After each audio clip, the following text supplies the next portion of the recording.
The average person born today is expected to have around 12 different jobs throughout their working life. It's a statistic that feels modern, reflecting a world of dynamic change, lifelong learning, and the gig economy. But consider a more radical shift. What if the future norm isn't 12 jobs, or 5, or even 1, but 0? We've become so accustomed to defining ourselves by what we do for a living that the question, "What do you do?" is often the very first we ask a new acquaintance. It's a conversational shortcut to understanding a person's status, their education, their daily routine, and their place in the social hierarchy. Our purpose has become inextricably linked with our production. Yet, this is a profoundly recent arrangement in the grand sweep of human history.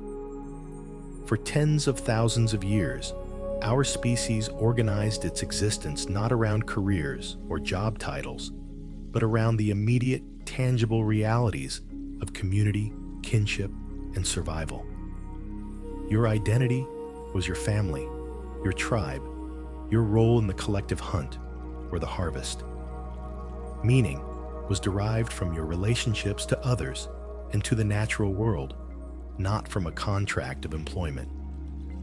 The 40-hour work week, the corner office, the very concept of a professional career.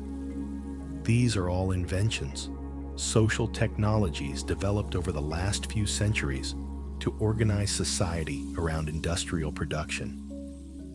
They have served a purpose, but like all technologies, they have a lifespan. We are now living in the twilight of that era, and the foundational assumptions that have structured our lives for generations are beginning to quietly dissolve. The symptoms are already visible in trends like the Great Resignation and the phenomenon of quiet quitting. Whisperings of a workforce already questioning the central role that labor plays in a meaningful life. This brings us to the core of our exploration, a question that transcends borders and cultures, echoing in the automated warehouses of Shenzhen, the algorithmic trading floors of New York, and the AI research labs of London. If technology is on the verge of solving the age-old problem of labor, freeing humanity from the necessity of toil to ensure survival, how do we then solve the far more complex problem of human meaning? This is the central paradox of the coming age. For the first time, we face the prospect of a world where our fundamental needs, food, shelter, energy, healthcare, could be provided for with minimal human input. The very systems we built to liberate us from scarcity might inadvertently strip us of the structures that have, for better or worse, given our lives a default sense of purpose. The greatest challenge of mass automation is not, as many fear, an economic one. While the transition will undoubtedly be complex, the creation of abundance is a logistical problem, solvable with new models of resource distribution. The true challenge is psychological. It is about rewiring our understanding of self-worth, of status, and of what constitutes a life well lived. What happens to our ambition when the corporate ladder dissolves into dust? What becomes of our daily rhythm when there is no clock to punch, no office to attend? Who are we when we are no longer what we do? Work has provided us with more than just a paycheck. It has been a ready-made container for our time, a social hub, a source of challenge, and a primary badge of identity. Think of it as a kind of social exoskeleton, providing structure and support to our days. Its removal promises a profound freedom, but it also leaves us exposed, undefined, and tasked with the difficult responsibility of building our own frameworks for meaning from the ground up. Over the course of our journey together, we will explore this monumental shift not as a distant science fiction scenario, but as an emerging reality whose seeds are already planted in our present. We will begin by examining the specific technologies that make this future plausible. This isn't just about factory robots.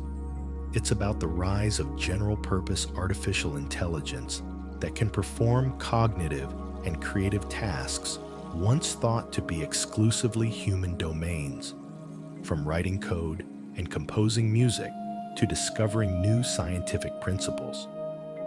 We will chart a realistic timeline, not of a sudden apocalypse of jobs, but of a gradual, decade-by-decade erosion of the need for human labor in one sector after another. From there, we will turn to the economic architecture required to ensure that this technological abundance translates into shared prosperity, where half the jobs can disappear without anyone becoming poorer. We'll calmly investigate the mechanics and real-world results of concepts like universal basic income, citizens' dividends, and the profound deflationary effects of automated production, looking at pilot programs from Finland to Kenya to understand what happens when people are given an economic floor to stand on.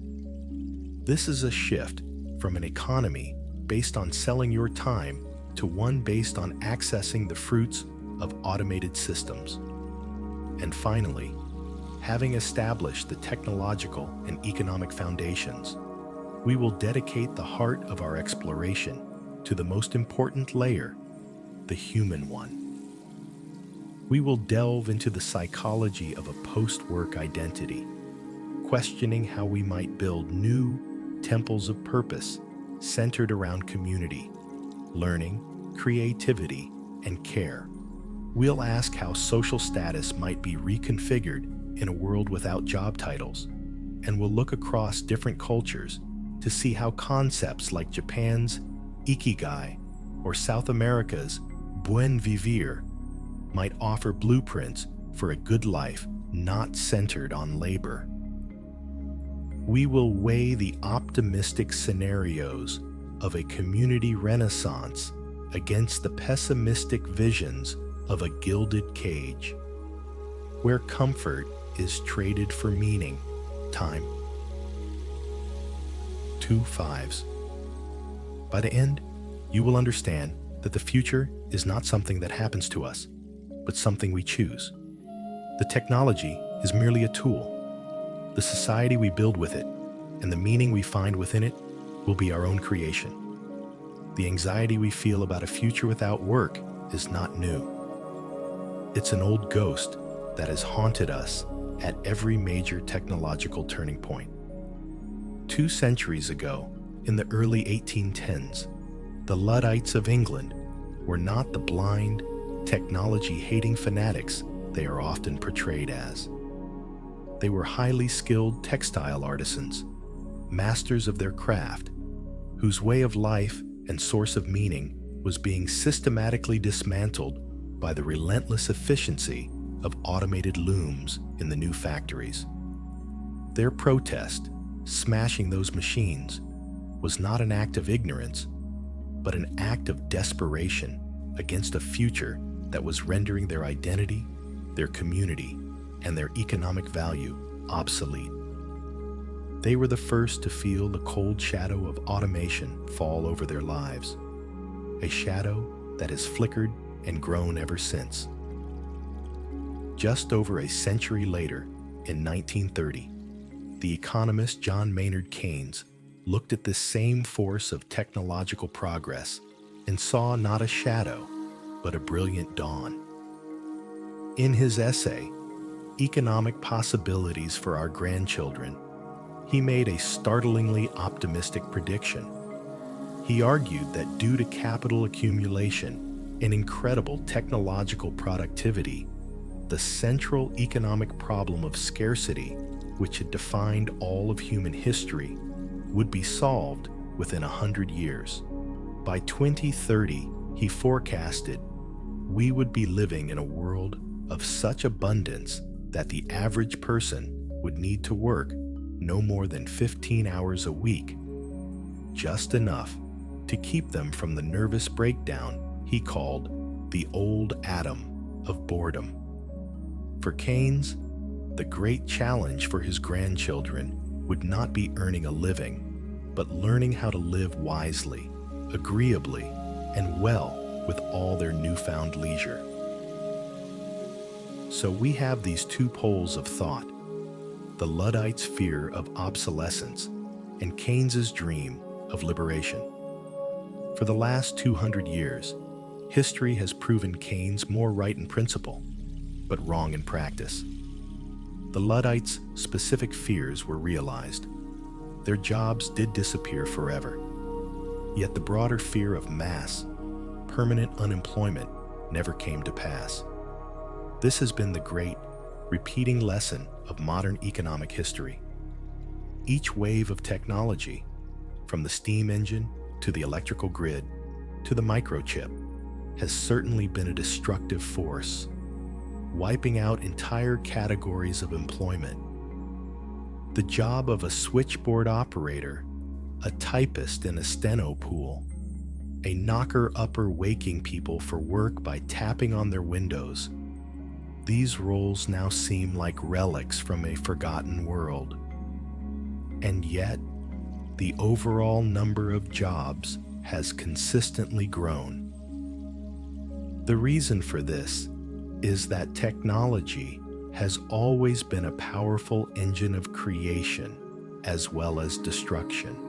Economists call the fear of permanent technological unemployment the lump of labor fallacy, the mistaken belief that there is a fixed amount of work to be done in the world. History shows us that work isn't a lump, it's a flowing river. When one channel is dammed by automation, human ingenuity and desire carve out new ones. The rise of the automobile, for instance, decimated the livelihoods of blacksmiths, stable hands, and carriage makers. But it simultaneously created a vast new ecosystem of jobs in factories, oil refineries, highway construction, roadside motels, suburban development, and fast food restaurants, a world of employment that a 19th century blacksmith could never have conceived of. More recently, the personal computer and the internet automated away millions of clerical, postal, and data entry jobs. But in their place, entirely new professions bloomed.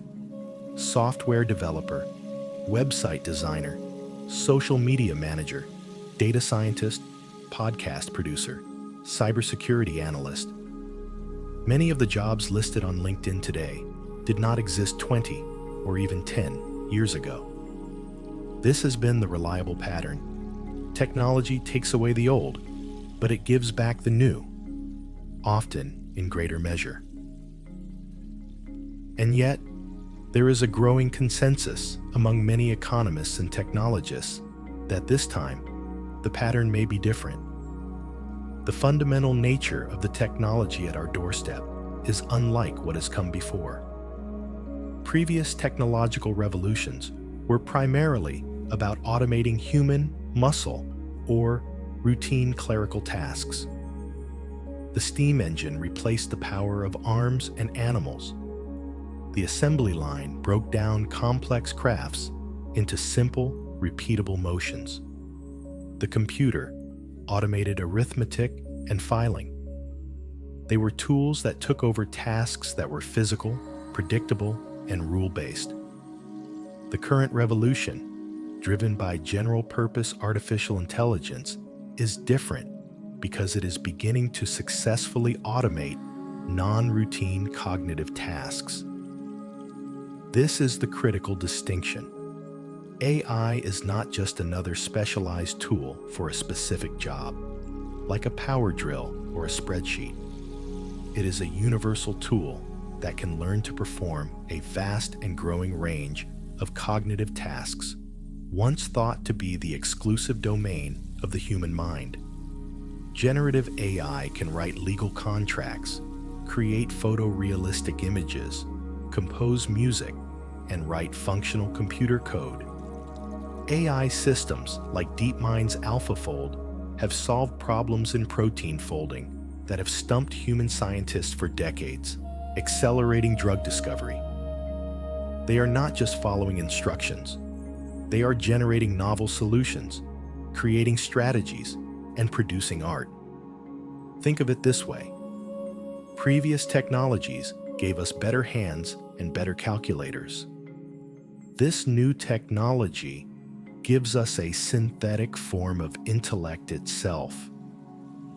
This suggests that for the first time, the total sphere of work that is uniquely suited to human capabilities may begin to shrink, rather than simply shifting to a new domain. When technology could only automate manual labor, displaced farmhands could move into factories. When factories automated, workers could shift into service and knowledge jobs. But when the technology begins to automate knowledge work itself, the very thing our entire modern education system is designed to prepare us for, the question becomes, where do we shift to next? The river of work, which has always found new channels, may be approaching a vast delta where its flow slows and spreads out, no longer carving a single, powerful new path forward. This doesn't imply an overnight collapse, but a gradual, systemic change in the economic value of most human labor, challenging the foundational assumption that has held true since the dawn of the industrial age, that a new, better-paying job is always waiting just over the technological horizon. To understand how this transition unfolds, we need to look beyond the popular image of humanoid robots walking off an assembly line. The automation that will reshape our world is quieter, more integrated, and often invisible. It's less about replacing a human worker with a single robot, and more about redesigning entire systems and supply chains to minimize or eliminate the need for human intervention from the start. This is the automation that frees human capacity, not just fires a specific employee. Let's examine the key technologies driving this change, not as futuristic concepts, but as systems already being deployed and scaled today. First, consider the world of logistics and transportation, the circulatory system of our global economy. This sector is undergoing a profound transformation. Autonomous long-haul trucks, developed by companies like Waymo Via and Aurora, are already operating on highways in the American Southwest. While a fully driverless world is still decades away, the first phase involves hub-to-hub automation, where trucks drive themselves between distribution centers along major corridors, with human drivers handling only the complex final miles of city driving. At the same time, inside those distribution centers, the process is already heavily automated.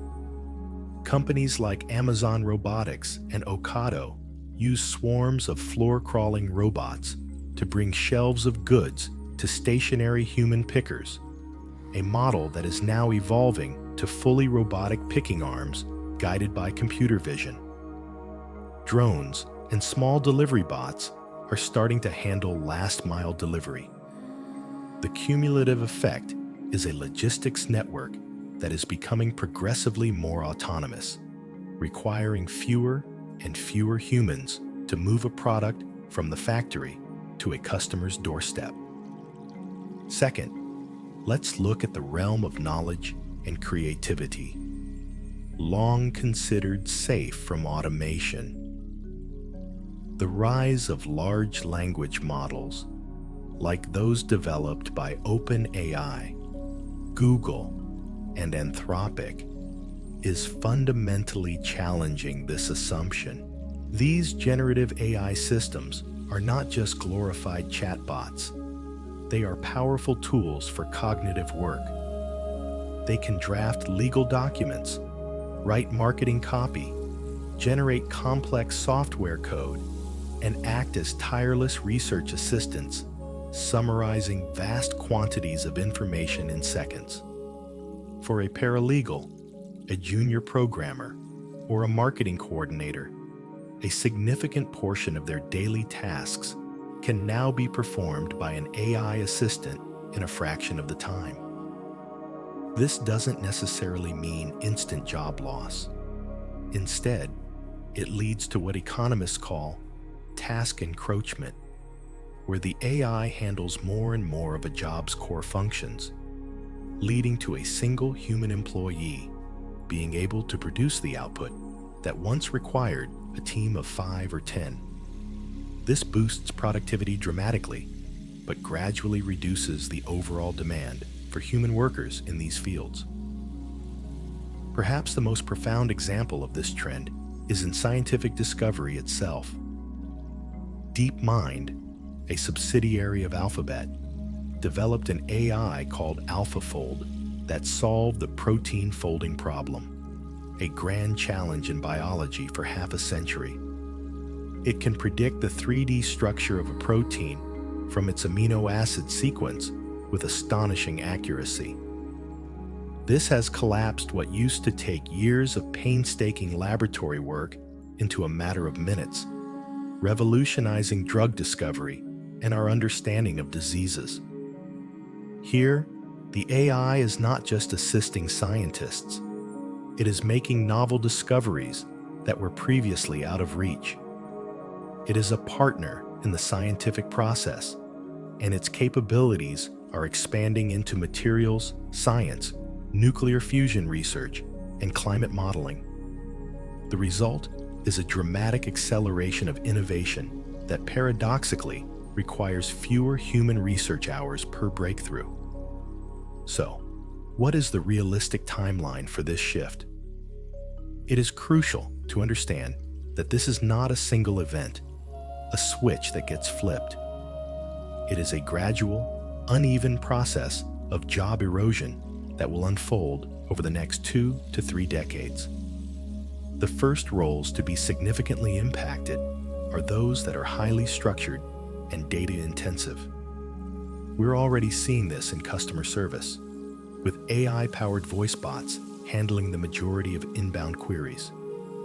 Data analysis, transportation, and warehouse logistics are next in line.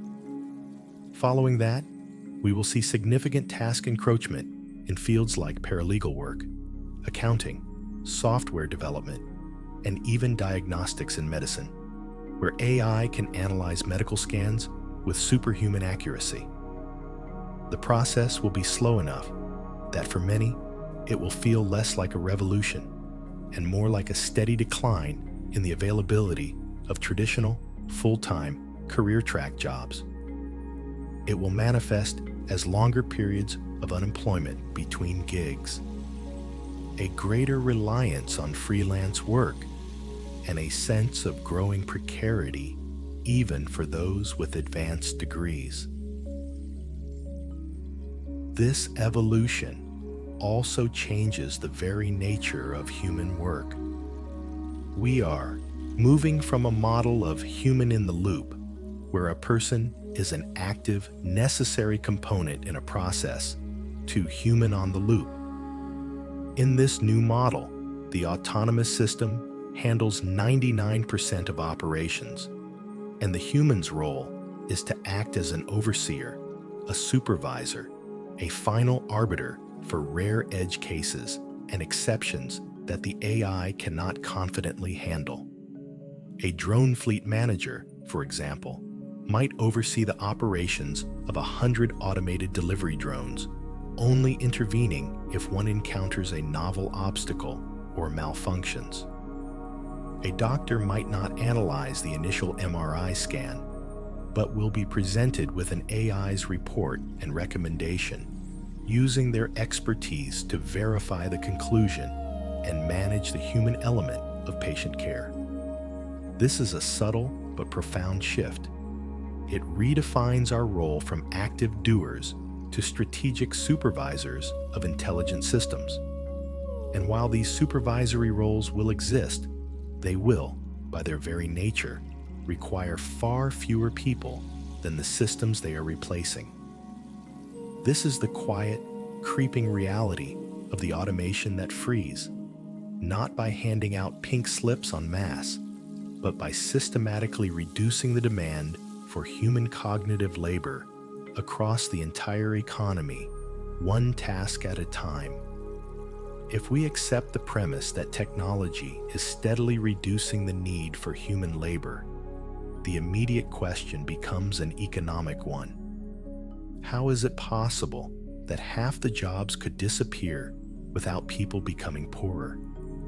The answer lies in fundamentally rethinking our relationship between work and survival, moving from a system where income is earned to one where sustenance is distributed as a basic right, a dividend of our collective technological inheritance. This isn't about charity, it's a pragmatic adjustment to a new economic reality. The primary mechanism discussed for achieving this is Universal Basic Income, or UBI. The concept is simple. Every citizen, regardless of their employment status, receives a regular, unconditional sum of money from the government sufficient to cover essential needs like housing, food, and healthcare. This idea, often dismissed as a utopian fantasy, has been the subject of serious real-world experiments that provide us with valuable data. The 2-year trial in Finland from 2017 to 2018 gave 2,000 unemployed individuals a monthly payment of 560 euros with no strings attached. While the direct impact on employment was minor, a slight increase, but not statistically significant, the effects on well-being were profound. Participants reported significantly lower levels of stress, better health, and greater confidence in their future. They were more trusting of others and of public institutions. A similar experiment in Stockton, California, provided 125 residents with $500 a month. The results, tracked by a team of independent researchers, were striking. Full-time employment among recipients actually rose at a higher rate than in the control group, as the stable income gave them the breathing room to find better jobs rather than taking the first desperate offer. They reported dramatic decreases in anxiety and depression, and the money was overwhelmingly spent on basic necessities like food, utilities, and retail goods, providing a small but tangible stimulus to the local economy. Perhaps the most extensive evidence comes from the work of the charity Give Directly, which has run numerous UBI-style cash transfer programs in Kenya and Uganda. In these contexts, the results have been transformative. Families use the money to start small businesses, invest in livestock, repair their homes, and pay for their children's education. Far from encouraging laziness, the predictable, stable income acts as a springboard for entrepreneurship and long-term planning. What these studies consistently show is that when people's basic needs are met, they don't simply stop contributing. Instead, they use that security to improve their health, strengthen their families, and seek out more meaningful forms of work, education, or community engagement. The fear that UBI would lead to widespread idleness is, so far, not supported by the data. So, how could such a system be funded? One model is to view the profits generated by fully automated industries not as private corporate gains, but as a public utility.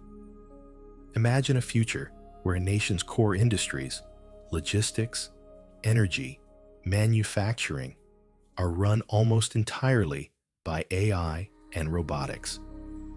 The immense productivity and profits from these sectors could be collected through taxation or direct public ownership, and then distributed back to the population as a citizen's dividend. We already have a small-scale, real-world precedent for this, the Alaska Permanent Fund. Since 1976, a portion of the state's oil revenues has been invested in a public fund, and an annual dividend is paid out to every resident. It's a tangible example of a collective resource being monetized to provide a direct, universal benefit to the entire population. In a world of mass automation, data could be the new oil, or the productivity of AI systems themselves could be the taxable resource funding the dividend. Another crucial factor that makes this economic model viable is the massive reduction in the cost of goods and services that automation will likely create. Automation is a powerful deflationary force. When you remove labor, often the single biggest cost in producing anything, the price of goods can plummet. Automated vertical farms can produce food with less water, land, and human effort. 3D printing can create on-demand products without complex supply chains. AI-driven healthcare can provide diagnostics and personalized medicine at a fraction of the current cost. In this world, the amount of money needed to live a comfortable life would be significantly lower than it is today. A UBI payment that seems modest by today's standards might afford a very high quality of life in a future of automated abundance. This leads to a profound shift in our definition of wealth. We would move from what could be called a labor-based economy to an access-based economy. For most of modern history, wealth has been defined by accumulated capital, earned primarily through labor or investment. Your goal was to earn enough money to purchase the things you needed and wanted. In a post-work future, wealth may be defined less by what you own and more by what you can access. Your well-being would be determined by your access to high-quality automated services, housing, transportation, healthcare, education, and entertainment. This is a subtle but critical distinction. The focus of the economic and political system would shift from ensuring employment opportunities to ensuring universal access to the fruits of the automated economy. It reframes the problem. The goal is not to create jobs, but to distribute the immense wealth and capabilities that our technological systems are creating, ensuring that the end of work benefits everyone, not just the owners of the robots. It is a world where nobody gets poorer because the floor of economic security is raised for all, paid for by the machines we created. While the vision of a prosperous post-work society is compelling, the path from here to there is not a smooth, clean jump. It is a messy, multi-decade transition, fraught with social friction, political hurdles, and profound psychological adjustments. This uncomfortable in-between period, where the old economic model is failing, but the new one has not yet been fully built, may be the most challenging phase in modern history. The central problem of this transition is one of timing. Job displacement, driven by the steady march of automation, will likely outpace the political will and logistical capacity to implement new, comprehensive social safety nets like universal basic income. What we face is not an overnight crisis, but a slow-motion dislocation that builds pressure year after year. We can look to history for a parallel, a smaller-scale version of this kind of painful transition. Consider the decline of the industrial towns in the American Rust Belt. or the coal mining villages in the north of England during the latter half of the 20th century. When the steel mills closed or the mines shut down, it wasn't just about the loss of jobs. It was the unraveling of an entire way of life. These were not just places of employment. They were the centers of community, the source of identity, and the bedrock of the local culture for generations. The jobs that disappeared were not replaced by anything equivalent. The result was not just economic hardship, but a cascade of social crises: rising unemployment, declining health, increases in deaths of despair from suicide and addiction, family breakdown, and a deep-seated loss of community pride and individual purpose. These regions became hollowed out, left behind by a globalizing world that no longer needed what they produced. This history serves as a stark warning. The social dislocation that occurred in these specific industrial towns could become a widespread, national, and even global phenomenon as automation begins to affect a much broader range of cognitive and service-based professions. The political and cultural challenges of implementing a solution like UBI are immense. The first and most obvious hurdle is the question of funding. While we can theorize about taxing automated industries or data, the political battle to do so will be fierce. Powerful corporate interests and those who own the automated means of production will lobby intensely against such measures, framing them as a tax on innovation and progress. The debate will be long and contentious, delaying the implementation of solutions while the social problems of unemployment and underemployment mount. But even beyond the funding, there is a deep cultural resistance to the idea of getting something for nothing. For centuries, our societies have been built upon the Protestant work ethic, the belief that work is morally virtuous and that idleness is a sin. This philosophy is deeply embedded in our political language, our social norms, and our individual psychology. The idea of decoupling income from work is, for many, a moral violation. It strikes at the heart of our notions of fairness, deservingness, and personal responsibility. Political opponents will frame UBI not as a pragmatic dividend from a productive society, but as handouts for the lazy, encouraging dependency and undermining the national character. This cultural inertia is a powerful force. We saw it in the debates around Social Security, Medicare, and the Affordable Care Act. Any major shift in the social contract is met with intense resistance, and a change as fundamental as UBI will likely face the most significant opposition of all. It will require a profound generational shift in our collective values to see a basic income not as an act of charity, but as a fundamental right of citizenship in a technologically advanced society. During this transition, we are also likely to see a widening of social and economic divides, but along new fault lines. The initial waves of automation will not affect everyone equally. Those whose jobs are easily automatable, truck drivers, administrative assistants, data analysts, will face immense pressure first. Meanwhile, those whose work requires deep empathy, complex physical dexterity, or high-level strategic thinking may find their skills in even greater demand, at least for a time.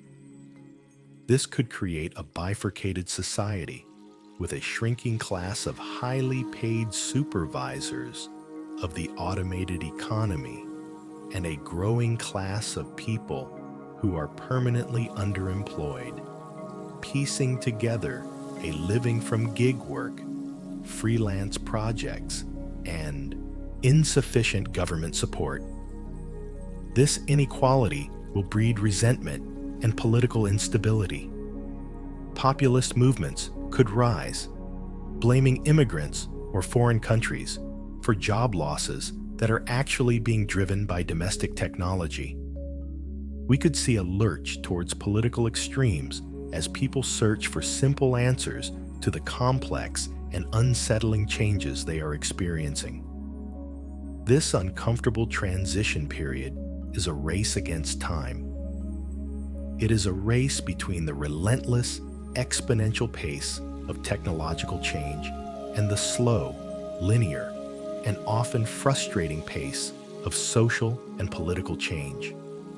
The danger is that we fail to adapt our social structures quickly enough to manage the fallout from our technological advancements. We could find ourselves in a world of unprecedented wealth and capability, yet still plagued by poverty, inequality, and social decay, because we were unable to agree on a new, fairer way to share the abundance we have created. The greatest risk is not that the machines will take our jobs, but that our old ideologies will prevent us from building a better world without them. The journey through this period will be defined by friction, by the grating sound of an old world grinding against the gears of a new one. And navigating it successfully will require not just economic innovation, but immense political courage and social empathy.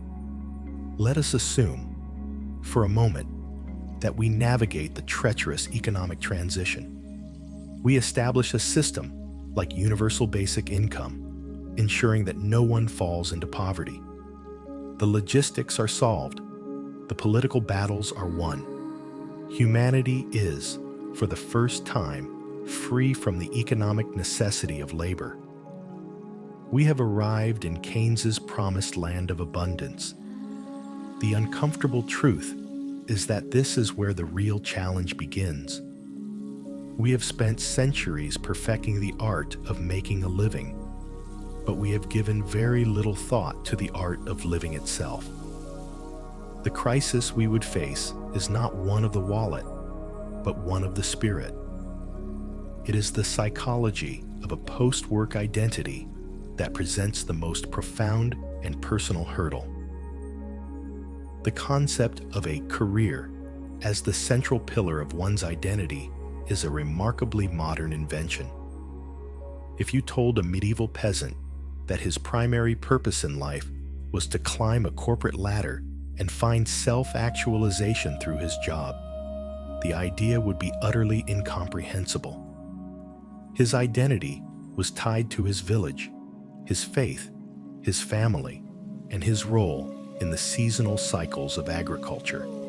It was only with the Industrial Revolution and the rise of capitalism that work moved from being a task you did to being who you were. In Western cultures, particularly those shaped by the Protestant work ethic, this fusion of labor and identity became absolute. We built an entire culture around it. Our education system is designed to prepare us for a career. Our social status is largely determined by our job title. Our daily schedules, our social circles, even our choice of where to live are all dictated by the demands of our profession. Work became the scaffolding upon which we construct our sense of self. To understand what happens when that scaffolding is removed, we don't need to look to the distant future. We can observe it in our present. Consider the extensive research on the psychological effects of retirement and long-term unemployment. Even when individuals are financially secure, the loss of a work routine often triggers a significant crisis of meaning. Studies consistently show that retirees, particularly those who are deeply invested in their careers, face elevated rates of depression, loneliness, and feelings of aimlessness. A landmark study from the Institute of Economic Affairs in the UK found that while retirement might offer an initial period of bliss, the long-term mental and physical health effects are often negative. The loss of daily structure, social interaction, and a sense of purpose can lead to a state of languishing. This isn't about missing the money. It's about missing the mission, however small it may have been. The same patterns are observed in lottery winners, who after the initial euphoria often report feeling isolated and adrift, their relationships strained, and their sense of purpose gone. What this reveals is that our brains are not wired for perpetual leisure. We have evolved over millions of years to be problem-solving organisms. The human brain craves three fundamental things that traditional work, for all its flaws, provides almost automatically. First, it craves structure. Work provides a default rhythm to our lives, a reason to wake up in the morning, a schedule for our days, and a clear distinction between periods of effort and periods of rest. Without this external structure, we are faced with the daunting, and for many, overwhelming task of structuring our own time, day after day, year after year. The tyranny of the blank calendar can be more stressful than the demands of a busy boss. Second, the brain craves challenge and mastery. The process of learning a skill, overcoming an obstacle, and achieving a goal releases dopamine and provides a deep sense of competence and satisfaction. A job, even a tedious one, often contains a set of challenges and a path for progression. It gives us a domain in which we can feel useful and effective.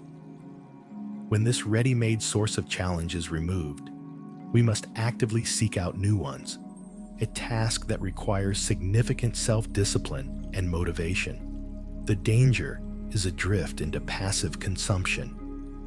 Endless scrolling through social media, binge-watching entertainment, which provides fleeting pleasure but no lasting sense of accomplishment.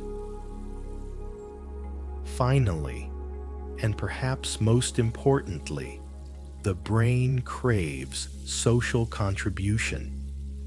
We are a deeply social species. A core part of our psychological well-being comes from feeling that we are a valued part of a group, that we are contributing to something larger than ourselves.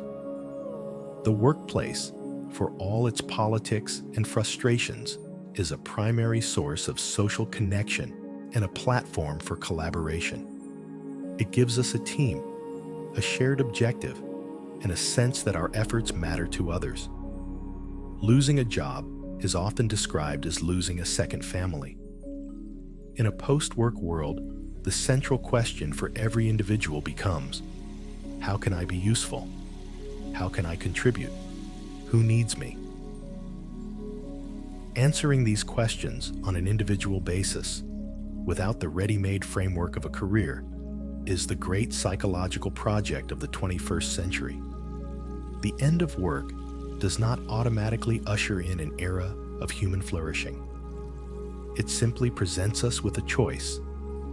One path leads to a renaissance of purpose, where we are free to pursue our intrinsic motivations. The other leads to a gilded cage of comfort and listlessness, a world where our bodies are cared for, but our spirits are starved. The challenge is not technological or economic. It is a challenge of character, creativity, and the courage to define our own reason for being. If the old temples of purpose, the office, the factory, the firm, begin to crumble, humanity will not simply abandon the search for meaning. We will build new temples.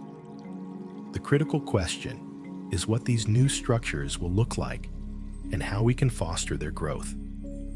The answer will not be a single, monolithic solution, but a diverse ecosystem of activities and communities where individuals can find the structure, challenge, and contribution that their brains crave. This isn't about inventing a replacement for the 40-hour work week. It's about cultivating a society rich with opportunities for purpose-driven engagement. One of the most fertile grounds for this new growth is in the realm of community-based projects and formalized caregiving. For millennia, the core of human society was the local community. The rise of the career-centric world atomized us, sending us to whichever city offered the best job, often far from our roots. A post-work society could trigger a great relocalization, a renaissance of neighborhood life. Imagine communities where a significant portion of the population has the time and energy to invest in local projects. This could take the form of large-scale community gardens that improve food security and green the urban landscape. It could be teams of citizen scientists monitoring local ecosystems, contributing valuable data to climate change research. It could involve mentoring programs for young people, passing on skills and wisdom from one generation to the next, or simply the revitalization of neighborly support systems, where people have the time to look after an elderly neighbor or help a new parent. These activities, often dismissed today as unpaid work, could become central, high-status contributions in a society that no longer measures value in dollars alone. Formalizing and celebrating these caregiving and community-building roles would be essential. A second pillar would be the world of lifelong learning and skill mastery. The human drive to learn and create is profound. Platforms like Skillshare, Coursera, and the Khan Academy are just the nascent versions of what could become the universities of the future. Open to everyone, at any age, not for the purpose of getting a job credential, but for the pure joy of mastering a subject. Imagine a world where it's common for a 70-year-old to be learning quantum physics, a 30-year-old to be apprenticing with a master woodworker, or a teenager to be contributing to a global open-source project to develop new software. The rise of local makerspaces, equipped with tools like 3D printers, laser cutters, and electronics labs, provides a physical hub for this kind of creative learning. These are places where people can turn ideas into tangible objects, collaborating on projects from building custom furniture to launching amateur rockets. In this scenario, the pursuit of knowledge and craftsmanship becomes a primary driver of identity, replacing the job title with a portfolio of skills and creations. To support this social shift, we would need a dramatic reinvestment in what sociologist Ray Oldenburg called third places. The first place is the home. The second place is the workplace. The third place is the anchor of community life, the informal public gathering space where people can connect and unwind. For much of the 20th century, these places have been in decline. A post-work society would depend on their revival. Libraries would need to evolve from being mere repositories of books into vibrant community centers, offering workshops, makerspaces, lecture series, and collaborative work areas. Public parks and recreation centers would become crucial hubs for health, wellness, and social sports leagues. Digital guilds, organized around shared interests like gaming, coding, or philosophical debate, could provide the same sense of belonging and shared purpose that a professional association does today. These third places are the physical and digital infrastructure for a society built on connection rather than production. They are the soil in which new communities and new purposes can grow.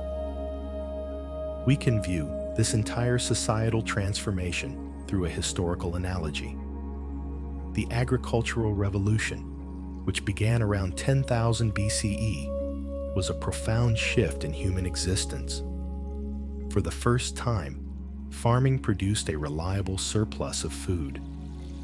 This meant that not everyone needed to be a farmer or a hunter-gatherer. This surplus freed up a portion of the population to specialize in other things. It allowed for the emergence of artisans, soldiers, priests, builders, and eventually philosophers and scientists. It was this very freedom from the immediate task of survival that laid the foundation for civilization as we know it. We are now on the brink of a second great liberation, this time driven by an intellectual and productive surplus, not just an agricultural one. Automation is the new fertile soil. It promises to free a vast portion of humanity from the necessity of wage labor. This new freedom doesn't guarantee a golden age, just as the agricultural revolution didn't immediately create utopia. But it creates the possibility. It creates the societal slack for millions of people to become the artisans, the scientists, the community builders, the caregivers, and the philosophers of the 21st century. The purpose of building these new temples is to ensure that this vast human potential is channeled into creative and constructive ends, rather than dissolving into apathy or distraction. It is a project of social imagination, requiring us to consciously design institutions and cultural norms that value contribution over consumption, mastery over mediocrity, and community over competition. In this world, your answer to the question, "What do you do?" might not be a job title. It might be, "I'm helping to reforest the local river valley," or "I'm mastering the violin," or "I'm part of a team developing an open-source cure for a rare disease," or simply, "I'm raising my children and caring for my parents."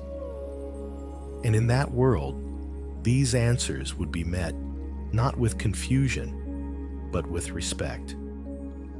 In a society where the question, "What do you do?"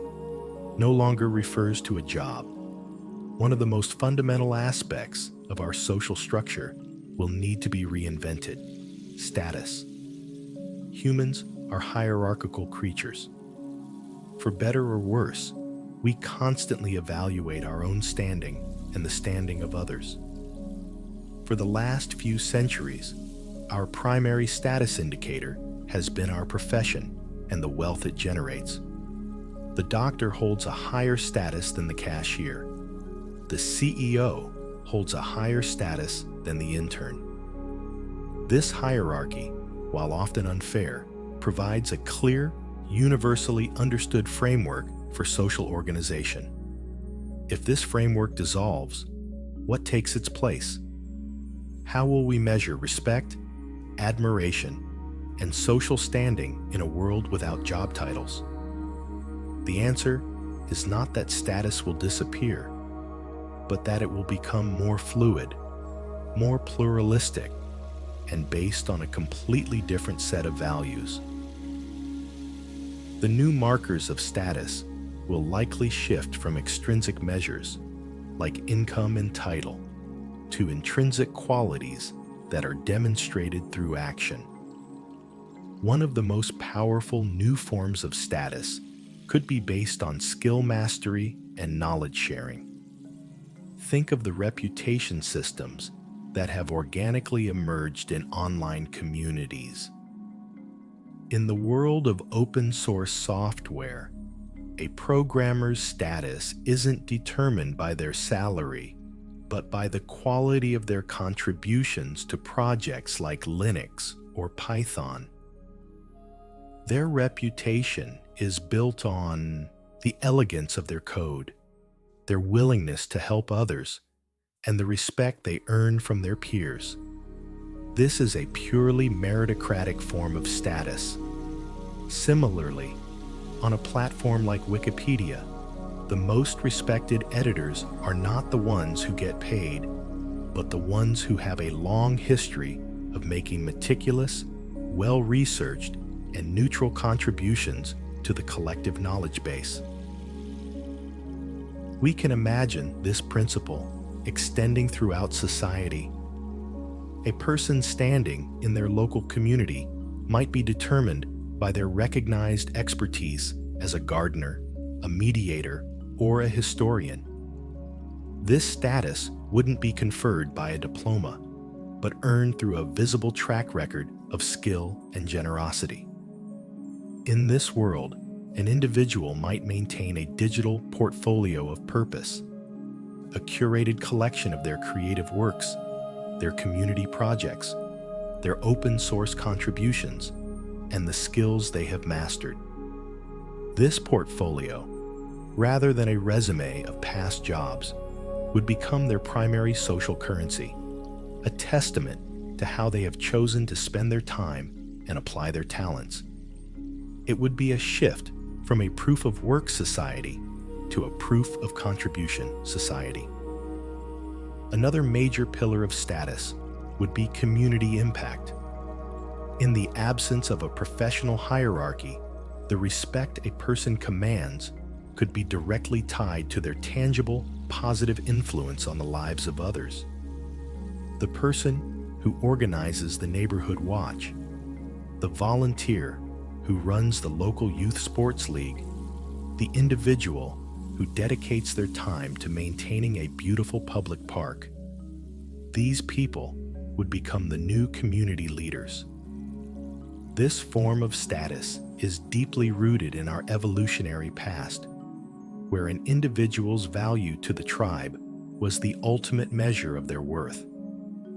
We could see the emergence of formalized systems to track and recognize this kind of contribution, perhaps a civic engagement score or community-awarded badges for service, not as a means of coercive social control, but as a voluntary way to celebrate and encourage pro-social behavior.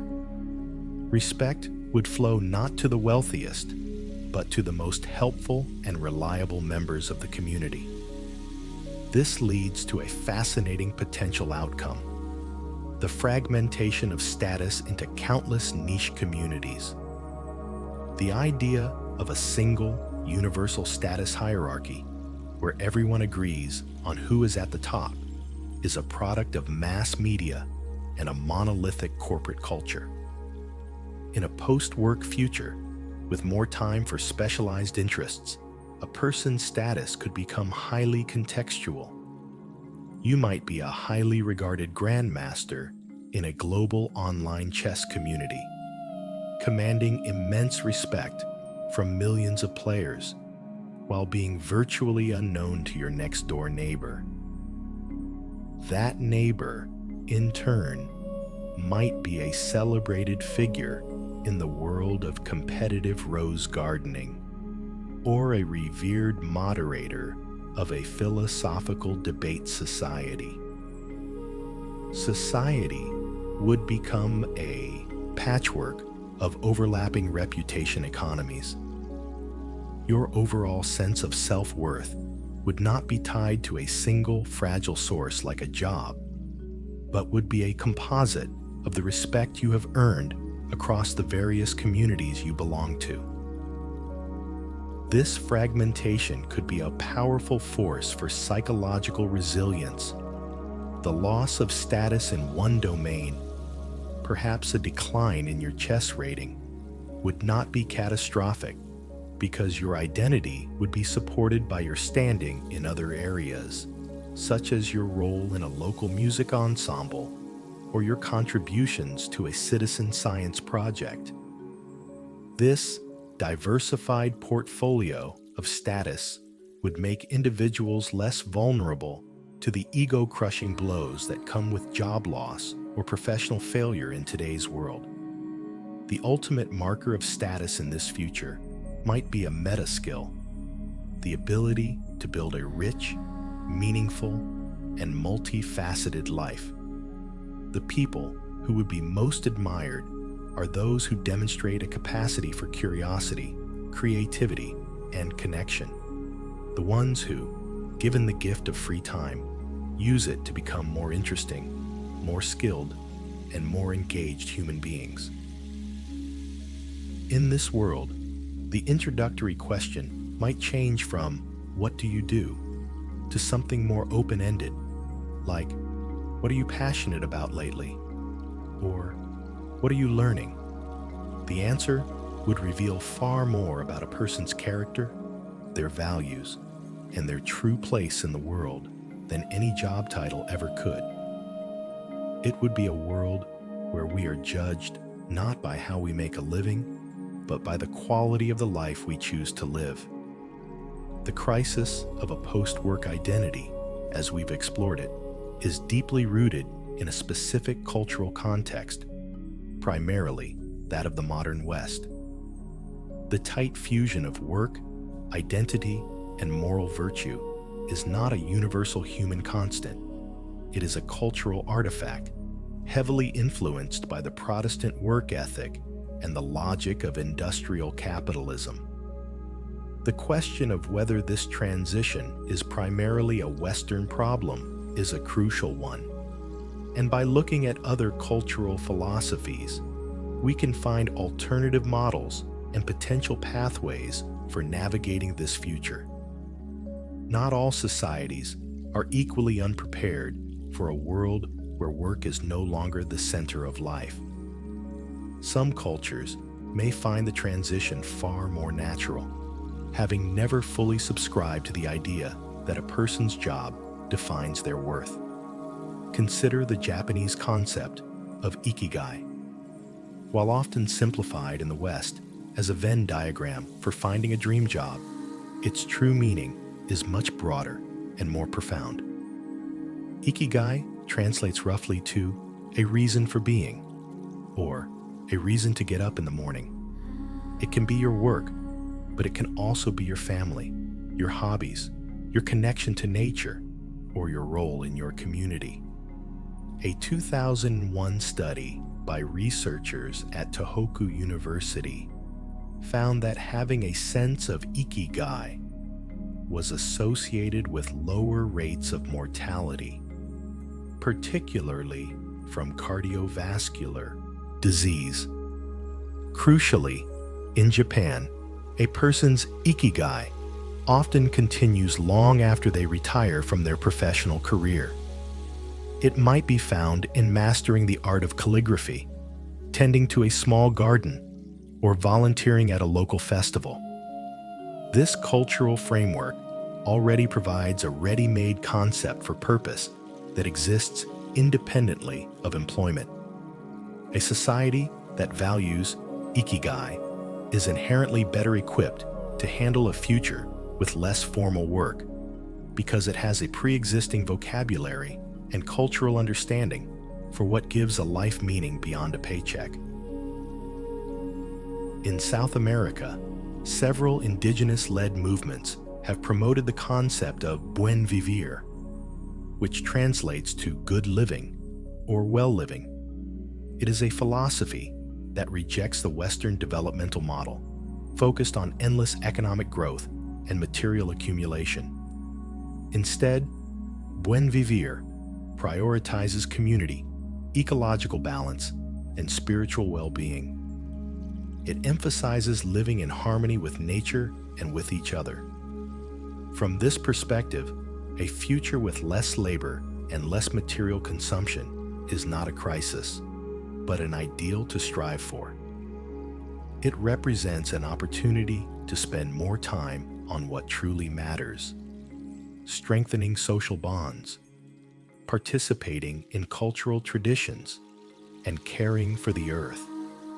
The principles of buen vivir have been influential enough to be incorporated into the constitutions of Ecuador and Bolivia, signaling a formal political commitment to a different definition of national progress. For a culture shaped by these values, the decline of traditional jobs is a logical step towards a more balanced and sustainable way of life. In Southern Africa, the philosophy of Ubuntu offers yet another powerful alternative. Often summarized by the phrase, "I am because we are," Ubuntu emphasizes the interconnectedness of all people. A person's identity and well-being are not seen as individualistic achievements, but as products of their relationships and their community. Your worth is derived from your contribution to the collective good and the strength of your social ties. In a society guided by Ubuntu, a post-work future would naturally reorient individual purpose towards community service, elder care, and the mentorship of the young. The free time liberated by automation would be seen as a resource to be invested directly back into the health and cohesion of the community. It provides a strong social and ethical framework for channeling human energy when the structure of formal employment fades away. How different political systems might adapt also reveals this global divergence. China, with its collectivist culture and strong state-led model, might approach a post-work future by organizing citizens into massive, state-sponsored grand challenge projects. These could range from ambitious environmental restoration initiatives and space exploration programs to national arts and culture projects. The goal would be to channel the newly available human capital towards collective national goals, providing a sense of shared purpose and social cohesion on a massive scale. This contrasts sharply with how a region like Europe might adapt. With its strong tradition of individualism and emphasis on personal freedom, Europe might lean towards a model that supports individual creative and intellectual pursuits. This could involve generous state funding for the arts, sciences, and lifelong education, creating a society that resembles a modern-day Athens, where citizens are free to pursue philosophy, art, and self-improvement. These are not just abstract philosophical differences. They point to a practical reality. The transition to a post-work world will not be uniform. Some societies are, by virtue of their history and values, already better prepared for it. Those with strong community ties, a cultural emphasis on non-material well-being, and a philosophical framework that decouples meaning from money will have a significant advantage. They possess a kind of social resilience to the psychological shock that the end of work will bring. For the West, the challenge will be greater. It may require consciously importing and adapting some of these alternative philosophies, learning from cultures that never put work on such a high pedestal in the first place. Ultimately, this global perspective teaches us that there is nothing natural or inevitable about our current definition of a meaningful life. It is one of many possibilities. The future may see a great convergence of ideas, where the most successful societies are those that blend the technological dynamism of the West with the communal wisdom and balanced philosophies of other traditions, creating a truly global and resilient vision of a good life. Beyond the economic and psychological shifts, the transition to a post-work society carries profound implications for the one system upon which all human activity depends, the planet's ecology. The relationship between our newfound leisure and the health of the environment is a double-edged sword, presenting both a credible path towards sustainability and a significant risk of accelerated degradation. The outcome will depend entirely on the values and systems we choose to build around our free time. Let's first explore the optimistic scenario, where automation and the decoupling of work from income lead to a significantly lower carbon footprint and a healthier biosphere. The most direct environmental benefit of a post-work world comes from dematerialization and the radical reduction of work-related consumption. Consider the daily commute. In major cities across the world, millions of vehicles burn fossil fuels every morning and evening simply to move people from their homes to their places of work. The elimination of the daily commute for a large portion of the population would represent one of the single largest reductions in carbon emissions, air pollution, and traffic congestion imaginable. Furthermore, the massive commercial office buildings that dominate our city skylines, with their constant energy demands for heating, cooling, and lighting, would become largely redundant. This would free up immense amounts of urban real estate for conversion into green spaces, community hubs, or residential housing, creating denser, more walkable, and less energy-intensive cities. The entire ecosystem of work-related consumption, the fast fashion required for office attire, the disposable packaging from workday lunches, the vast production of office supplies, would shrink dramatically. This process represents a significant step towards dematerialization, where human well-being becomes less dependent on the consumption of physical goods and energy. Moreover, the very technologies that enable this post-work future can also be deployed for sophisticated environmental management. AI-optimized energy grids can dramatically increase the efficiency of renewable sources like wind and solar by predicting demand and supply with incredible accuracy. Autonomous drones and sensor networks can monitor deforestation, illegal fishing, and poaching in real time, on a scale that human patrols never could. Precision agriculture, run by AI and robotics, can grow more food using a fraction of the water, fertilizer, and pesticides, reducing agricultural runoff and preserving soil health. In this scenario, we use our powerful technological tools not just to provide for human needs, but to become far better stewards of the planet. We could create a cleaner, more biodiverse world that humans, now free from the daily grind, have more time to appreciate and enjoy. Imagine citizen-led reforestation projects, community-run conservation areas, and a general public that is more ecologically literate and engaged because they have the time and mental bandwidth to be. However, there is a significant and equally plausible downside. What if more free time doesn't lead to mindful, local engagement, but instead fuels a massive expansion of resource-intensive, high-carbon leisure activities? This is the potential dark side of the ecology of free time. If the dominant cultural value remains one of hyper-consumption and status-seeking through experience, we could face a disastrous rebound effect. Imagine a world where a universal basic income makes international travel accessible to billions of people. The result could be a catastrophic increase in aviation emissions, one of the most environmentally damaging activities per capita.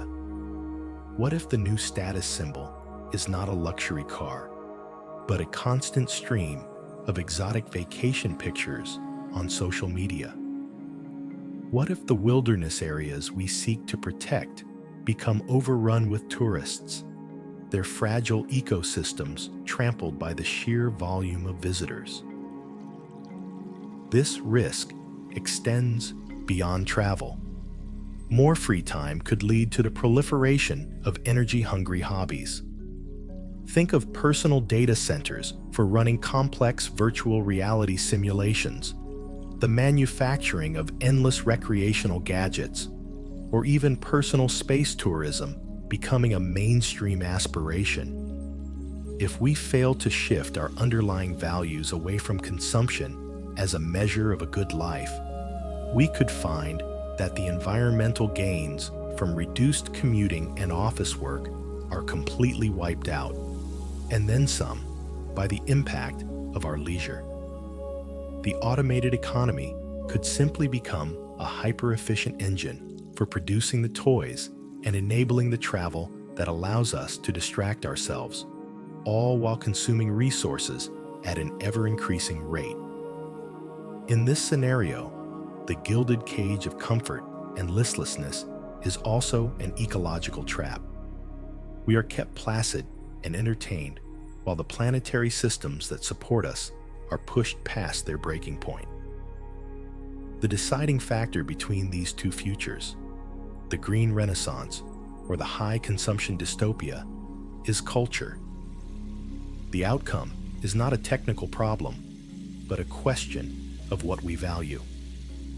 Will we cultivate a culture that finds meaning in local community, creative expression, and connection with nature? Or will we continue to embrace a culture that defines freedom as the unlimited ability to consume and travel?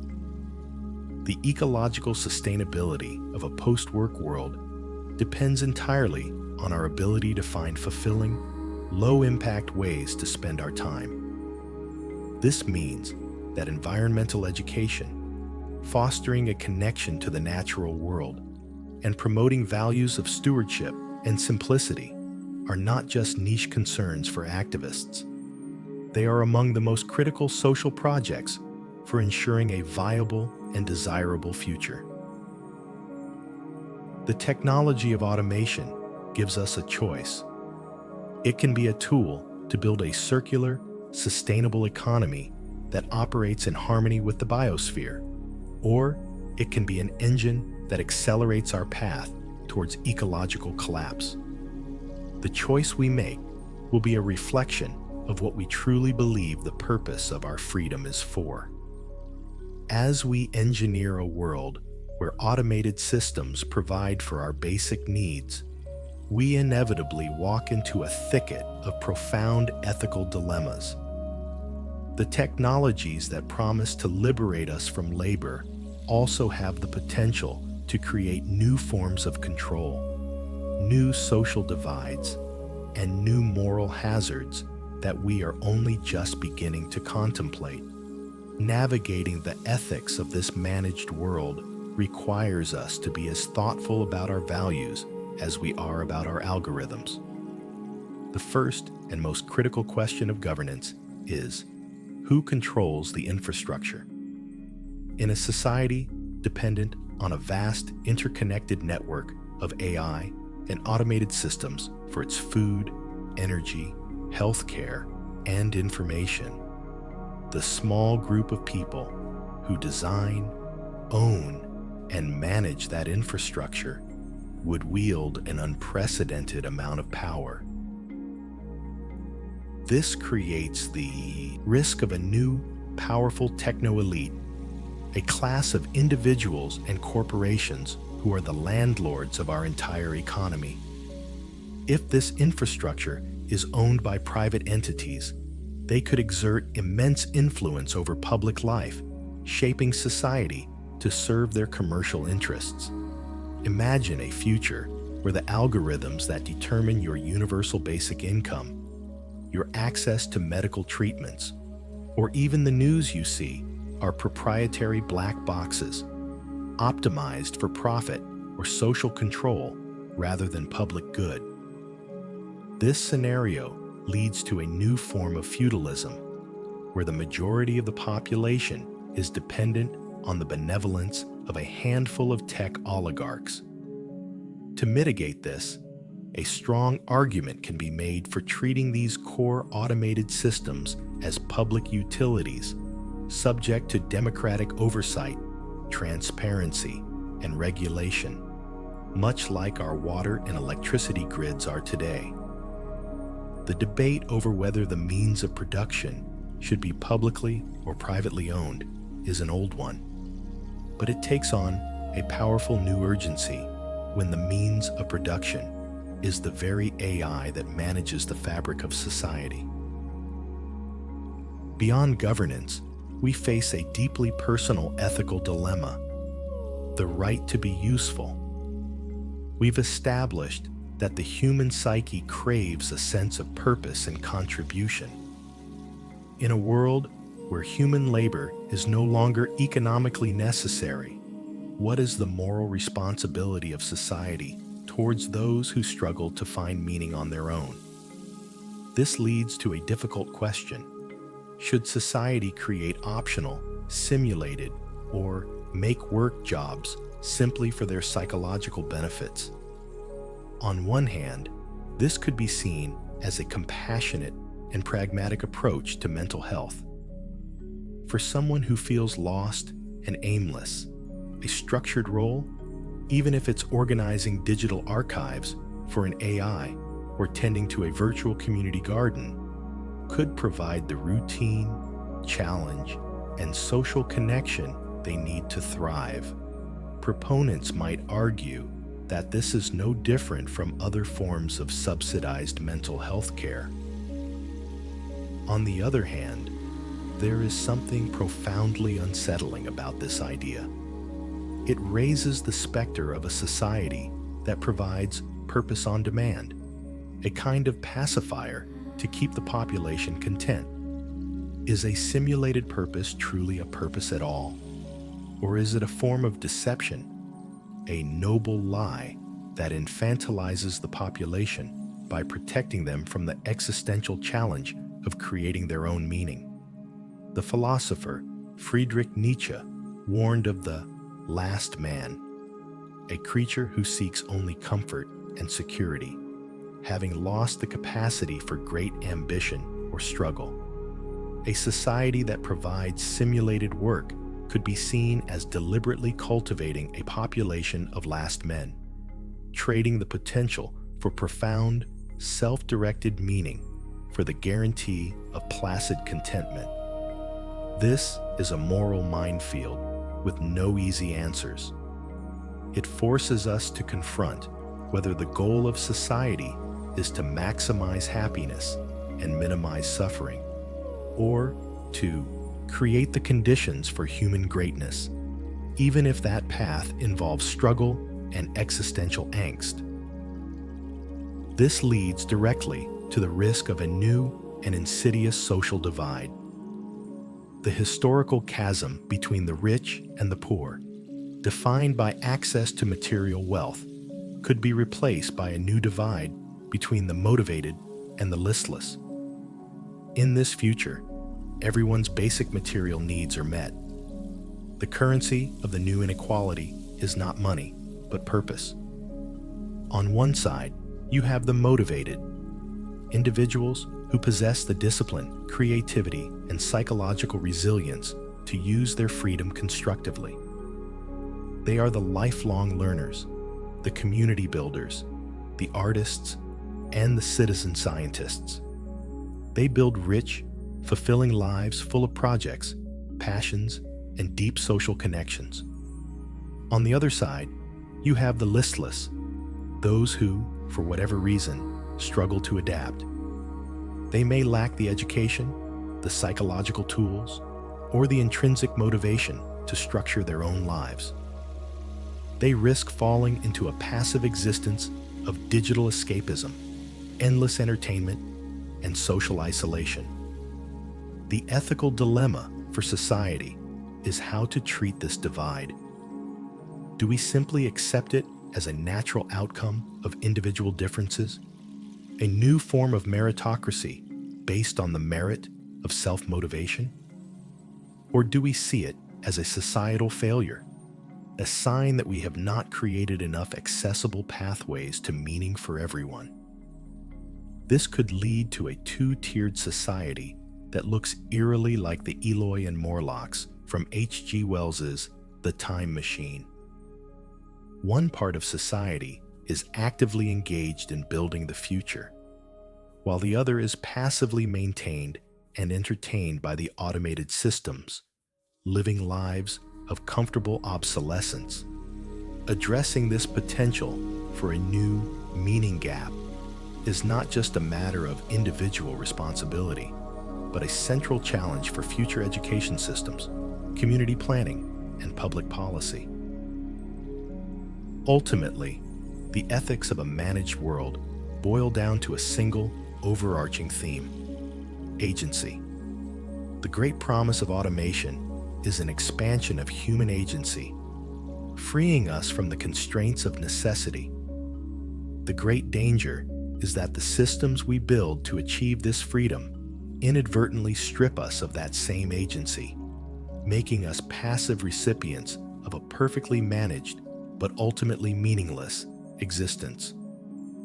Having explored the technological, economic, and ethical landscapes of this emerging future, let us now step into the realm of scenarios.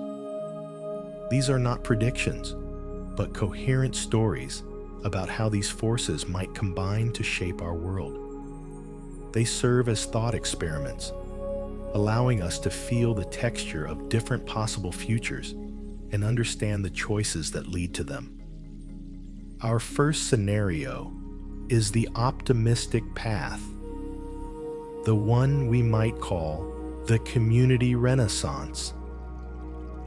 This is the future where humanity successfully navigates the transition, leveraging our technological abundance to enter a new stage of creative, social, and personal evolution. In the world of the community renaissance, which we might place around the year 2075, the dominant social and economic model is one of localized, resilient communities supported by a global network of automated infrastructure. The implementation of a universal basic income, funded by taxes on automated productivity, was a tumultuous process, but it was ultimately achieved in the mid-21st century. This economic floor completely reframed society's relationship with work. The frantic, competitive pressure to simply earn a living has evaporated, replaced by a calmer, more deliberate focus on living well. The result is a flourishing of local life. People are no longer forced to move to megacities for job opportunities, leading to a revitalization of smaller towns and a more balanced distribution of the population. The daily rhythm of life is slower, more intentional. The morning rush hour is a distant memory. Instead, mornings are filled with personal projects, learning, exercise, and time with family. The third places we discussed: libraries, community centers, makerspaces, are the bustling hubs of this new society. They are well-funded, beautifully designed public institutions that serve as the modern equivalent of the ancient Greek agora. Here, you find groups of people collaborating on art projects, citizen scientists analyzing ecological data from local sensor networks, and retired engineers mentoring young people in robotics. Education has been transformed. It is no longer a front-loaded process for job training, but a lifelong pursuit integrated into the fabric of daily life. People of all ages dip in and out of formal learning, pursuing subjects out of pure curiosity. The distinction between teacher and student blurs, as knowledge is shared freely within the community through workshops and study groups. Status is derived from what you contribute, not what you earn. The most respected members of the community are the master gardeners, the patient mediators, the skilled craftspeople, and the tireless organizers who bring people together. Mental and physical health have improved dramatically. With the chronic stress of financial precarity lifted, and with more time for exercise, healthy cooking, and strong social connections, rates of depression, anxiety, and lifestyle-related diseases have plummeted. Healthcare has shifted from a reactive model of treating sickness to a proactive model of promoting wellness, with community health workers and AI-driven personalized health plans playing a central role. The focus on local community also fosters a deeper connection to the local environment. Community gardens are everywhere, and many towns are engaged in ambitious rewilding projects, restoring local ecosystems. The culture is one of stewardship, where the health of the community and the health of the local environment are seen as inextricably linked. This doesn't mean human ambition has vanished. On the contrary, it has been redirected. Freed from the need to compete for individual survival, humanity has organized itself around ambitious, collaborative, grand challenges. These are large-scale, often multi-generational projects that tap into our innate desire to explore, create, and solve big problems. Some are scientific, like open-source projects to develop fusion energy or reverse desertification. Others are artistic, like the collaborative creation of vast, immersive virtual worlds, or the organization of global music festivals. Still others are exploratory, with internationally funded programs for ocean and space exploration that are driven by scientific curiosity rather than nationalistic competition. Millions of people contribute a few hours a week to these grand challenges, lending their unique skills and expertise, not for a salary, but for the profound satisfaction of being part of something larger than themselves. In the community renaissance, technology is woven seamlessly and almost invisibly into the background of life. High-quality goods are produced on demand by local automated fabricators, eliminating complex global supply chains. Clean energy is abundant and virtually free. Powerful AI assistants help people manage their health, their learning, and their creative projects. The key is that the technology serves human values rather than the other way around. It is a tool used to facilitate creativity, connection, and well-being, not a system designed to maximize engagement or profit. This future is not a utopia. It still has its share of human problems, conflicts, and heartbreaks, but it is a society that has successfully transcended the limitations of wage labor. It has overcome the crisis of meaning by rediscovering what has always been at the core of human flourishing: strong communities, the pursuit of knowledge, creative expression, and a sense of shared purpose. It is a world where humanity, freed from the drudgery of the assembly line and the cubicle, has finally grown up, choosing to define itself not by its capacity for labor, but by its capacity for wisdom, creativity, and compassion. Now, let us turn our gaze to a darker, more cautionary scenario. This is the path taken if we fail to solve the psychological and ethical challenges of a post-work world. This is the future we might call the Gilded Cage. Here, the economic problem of scarcity is also solved. A universal basic income is in place, and automated systems provide for everyone's material needs with astounding efficiency. The cage is not one of poverty, but of purpose. It is a comfortable, safe, and profoundly empty world. A society that has traded deep human meaning for the effortless satisfaction of every superficial desire. It is a dystopia, not of oppression, but of apathy. In the world of the Gilded Cage, circa 2080, social cohesion has dangerously frayed. The difficult transition period of the mid-21st century, with its widespread job displacement and political turmoil, was managed not by fostering community and shared purpose, but by deploying a sophisticated system of mass distraction. The primary social institution is not the community center, but the platform, a fully immersive, personalized virtual reality network. For the majority of the population, life is spent moving between a sterile, automated living pod and the infinite, perfectly curated worlds of the platform. It provides an endless stream of entertainment, social simulation, and gamified experiences, all tailored by powerful AI to be maximally engaging and minimally challenging. It is the metaverse realized as a global pacifier. People in this scenario have lost a common sense of purpose and a shared reality. Their social lives are lived primarily through digital avatars in virtual spaces, forming fleeting connections within niche gaming guilds or fantasy worlds. Real-world communities have withered. Public spaces, like parks and libraries, are clean, perfectly maintained by robots, but eerily empty.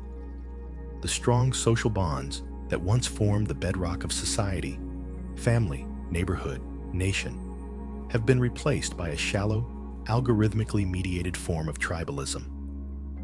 People identify more strongly with their chosen faction in a global online game than with their geographic neighbors.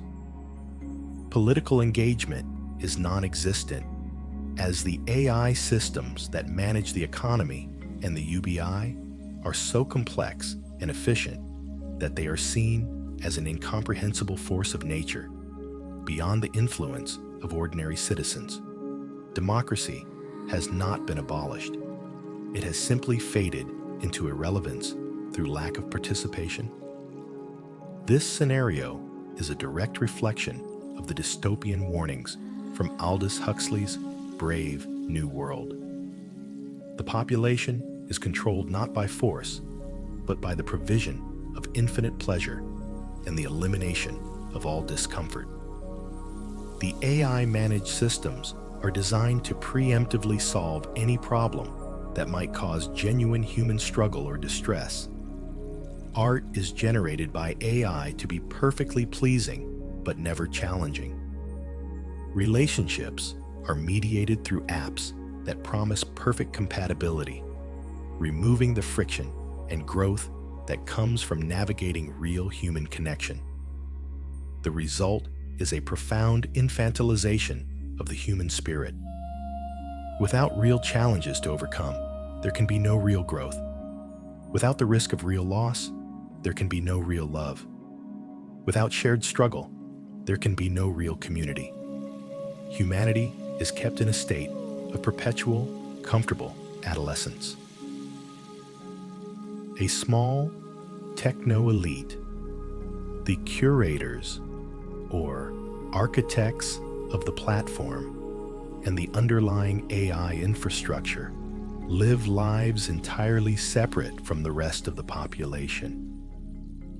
They are the ones who find purpose in managing and refining the systems that keep the world running. They are the motivated, the engaged, the ones who grapple with the complex ethical and technical challenges of maintaining the Gilded Cage. They may even see themselves as benevolent caretakers, protecting the masses from the existential anxieties of a meaningless existence. This creates the ultimate social divide, not between rich and poor, but between those who are truly alive, engaged in meaningful work, and those who are merely living, their consciousnesses placidly adrift in a sea of digital content. The listless have become the permanent consumers, their attention the final, precious resource being mined by the system. Physical health in the Gilded Cage is paradoxically both excellent and terrible. Advanced medical bots and automated nutrient delivery systems keep the human body functioning optimally, extending lifespans significantly. However, this is a passive, disembodied form of health. People are physically inert, their bodies little more than life support systems for a mind plugged into the virtual world. The joy of physical activity, the satisfaction of skilled movement, the simple pleasure of walking in nature, these experiences have been replaced by their more vivid, effortless simulations. The result is a population that is biologically healthy but experientially impoverished. They live long lives, but it is a life of shallow breaths rather than deep, vitalizing ones. The Gilded Cage is the future we get if we prioritize comfort over challenge, safety over freedom, and happiness over meaning.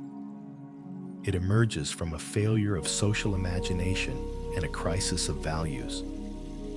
It's a world where we successfully used our technology to eliminate all of life's rough edges, and in doing so, smoothed away everything that gives it shape and significance.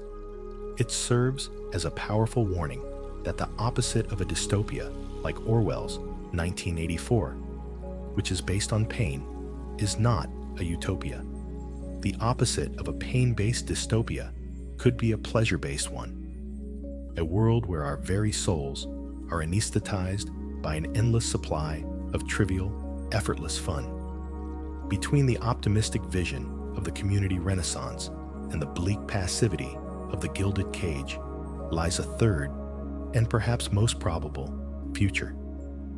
This is the scenario we can call the Uneven Patchwork. It is a future that lacks the clean narrative coherence of the other two, because it is messy, complex, and deeply fragmented. It is a world where humanity neither fully succeeds nor completely fails in adapting to the post-work era. Instead, different regions, different communities, and even different individuals adapt in radically different ways, creating a mosaic of thriving Renaissance zones, stagnant pockets of digital escapism, and everything in between. This is the most likely future because it reflects the way human progress has always unfolded, unevenly, with pockets of brilliance alongside areas of neglect. In the world of the uneven patchwork, around 2090, a global universal basic income exists in a nominal sense, but its real-world value and the social systems built around it vary enormously from place to place. Some nations and city-states, perhaps in Scandinavia or parts of East Asia, have successfully implemented the community Renaissance model. These are the Renaissance cities, or charter communities.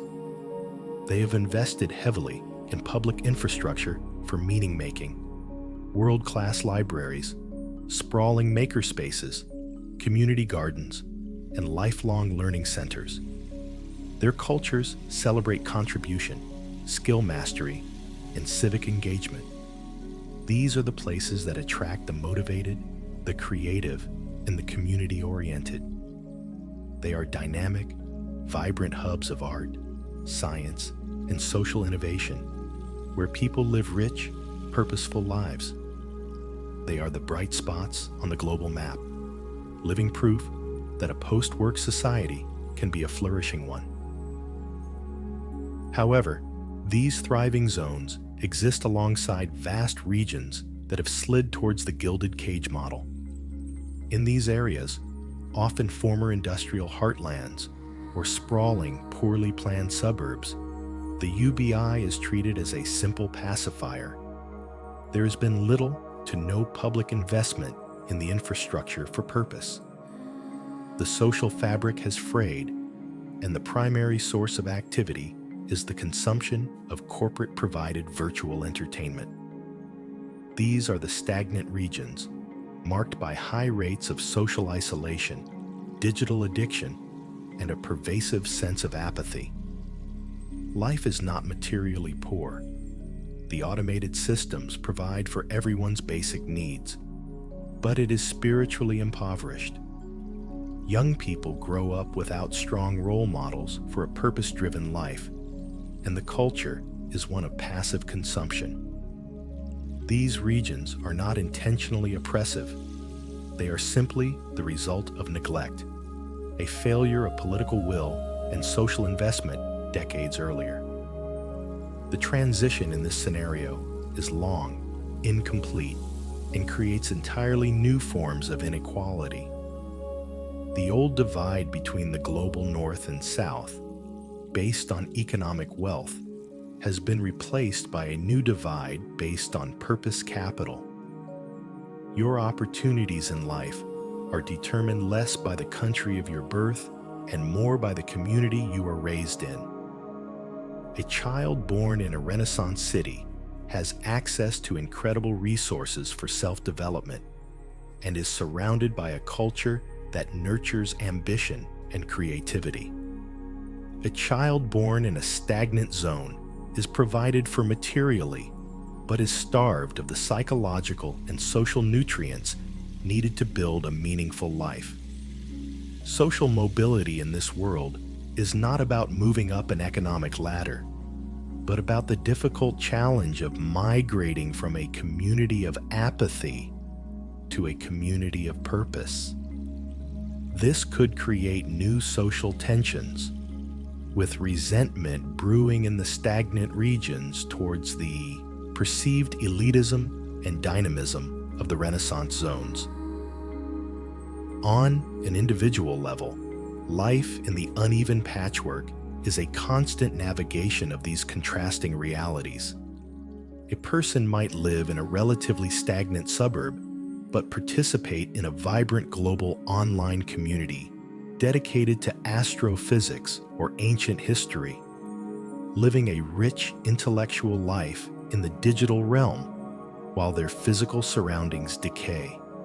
Families might be split, with one sibling choosing to move to a high-energy Renaissance city while another remains behind, content with a quieter, more virtual existence. The definition of a good life becomes intensely personal and fragmented. There is no single dominant culture, but a multitude of coexisting subcultures, each with its own values and markers of status. This creates a society of profound choice, but also one where it is very easy to get lost. Technology in the uneven patchwork is a neutral amplifier. In the Renaissance zones, AI and automation are used as powerful tools for creative expression, scientific discovery, and community organization. In the stagnant regions, the very same technologies are used to deliver hyper-personalized, addictive entertainment that keeps the population placid and disengaged. The technology itself is not good or evil. It simply magnifies the underlying values of the community that wields it.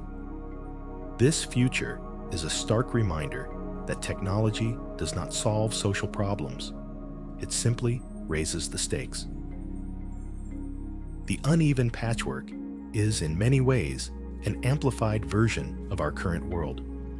We already have incredible pockets of innovation and wealth, alongside areas of stagnation and despair.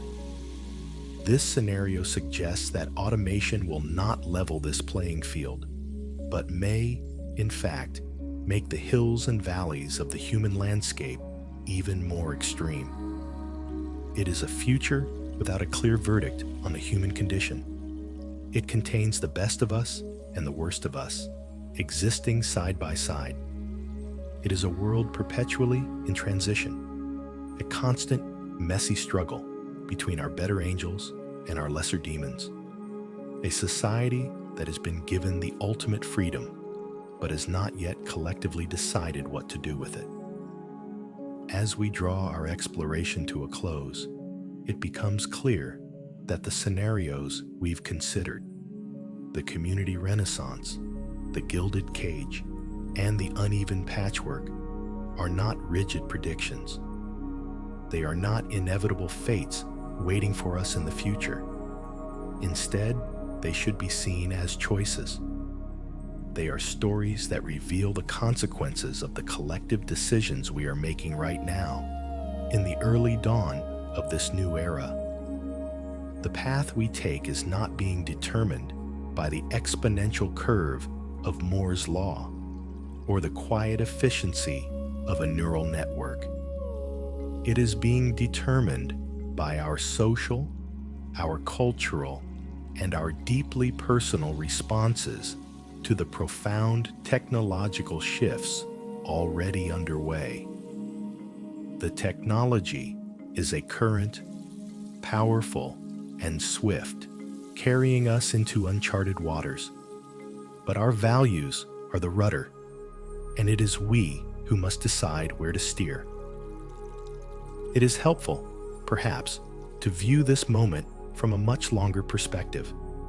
The period in human history where a person's primary identity was their job, their career, may one day be seen as a brief, intense, and somewhat peculiar phase.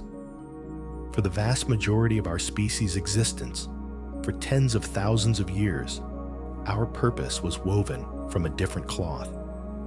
It was the immediate tangible purpose of survival, of kinship, of tribe. It was the rhythm of the seasons, the wisdom of the elders, the stories told around a fire. Then, for a few short centuries, catalyzed by the engine of industrialism, purpose became synonymous with production. Our value was what we could contribute to the great economic machine. We organized our lives, our cities, and even our dreams around this principle. Now, that era is coming to a close. The machine is becoming intelligent enough to run itself. And so, the future asks us to define our purpose for a third time. This new definition cannot be handed to us by tradition, nor can it be assigned to us by an employer. For the first time in history, the task of creating meaning is becoming a primary, explicit project for the majority of humanity. It is a burden, but it is also a magnificent opportunity. We are being invited to graduate from a species defined by what it must do to survive, to a species defined by what it chooses to become. This is the quiet promise hidden within the anxiety of automation, the potential for a mass flourishing of the human spirit, a liberation of creativity, curiosity, and compassion on a scale never before seen. The challenge is that this freedom is not self-executing. It demands a level of individual maturity and collective wisdom that we have, historically, only shown in fleeting glimpses. The questions we are left with are not technological, but philosophical. They are questions about the very nature of a good life. What is the proper relationship between comfort and struggle? What do we owe to our communities, and what do we owe to ourselves? How do we cultivate wisdom, resilience, and compassion in a world that might no longer demand them for our survival? These are the conversations that should be happening, not just in think tanks and academic conferences, but in our schools, in our community halls, and around our dinner tables. The quality of our future will depend directly on the quality of these conversations. We must become philosophers of our own existence, architects of our own meaning, because the prefabricated structures of the past are being dismantled. The journey ahead is not about finding a new job for humanity. It's about humanity rediscovering its original, more fundamental work. The work of learning, of creating, of exploring, of caring for one another, and of understanding our place in the cosmos. These are the tasks that can never be automated. They are the perennial, renewable sources of human purpose. For generations, we have been so busy making a living that we have perhaps forgotten just a little how to live. The coming age of automation is not an ending. It is an invitation, a chance to remember. And so, we leave you with an open question, one that is becoming less hypothetical with each passing day. If you were provided for, if you did not have to work to secure your food, your shelter, your existence, what would you do to feel truly alive?